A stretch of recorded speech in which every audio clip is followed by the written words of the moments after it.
wayo soyayya mai daɗi mai wuya, wayo soyayya.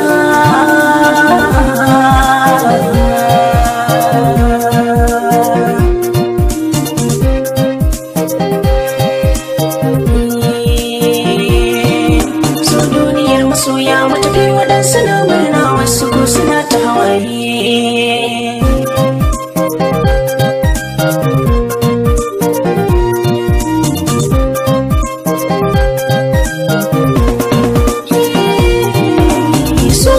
Idan ka duba a gidan kowa ana same shi, yadda tallaka yakan je a jiki har ga mai gera yanayin idan ya rike shi. Wata gata ta saka karanta kai kuka ɗauki san ga wata ka miƙa shi, baka da tabbacin cewa wacce za ka baiwa so ita ma tana yi mashi.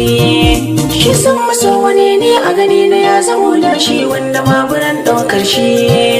Ga laliban masoyin gaske a duniyar nan ya zama abin wuya tarka shi.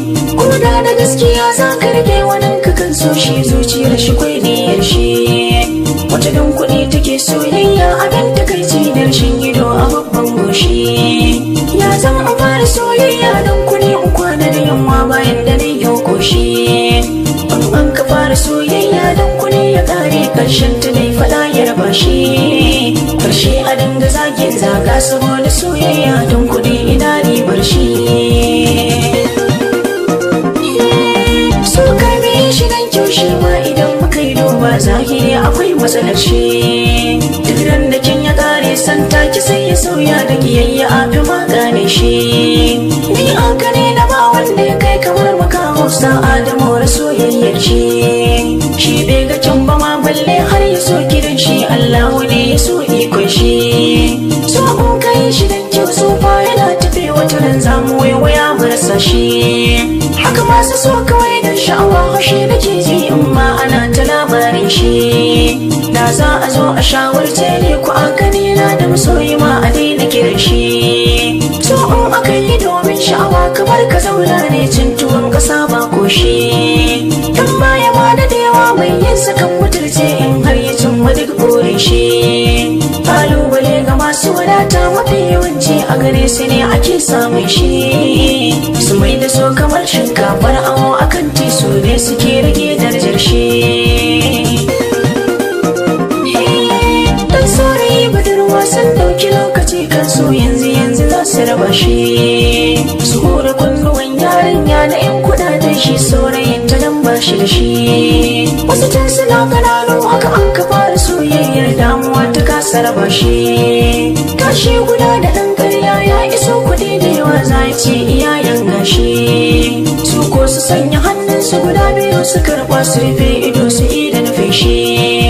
Tun sai ya tura mai santa da gaskiya a baiwa wancan saboda 'yan tsabar shi. Shi kuwa sakare ban kaura mace amana sati guda ya sanya bikin shi. Sati guda da je a gidan sai ya sauya fuska dan ya biya bukatar ran shi. Wataƙila ya gano wata ne so yake ya sauya nan za ta gane wane da shi. Aure na dandane ko Allah ba ya san shi har sai da wayewa mai shi. Shi alhakin masoyi ba ya baran masoyi inda da gaskiya ya gina shi. Saboda Allah bai ke saboda Allah kauli na shugaba ne ga shi. Mai yaudara cikin soyayya fiye asara ya jira hakikafin mutuwar shi. Ni tattalin masoyin mana gaskiya hakika Allah wani ya san darajar shi. An ce abin da ka so ko da alkiyama to za ku tashi ne tare da shi. Ni na rike ma'aiki kullum dare da rana ba na rabo da soyayyar shi.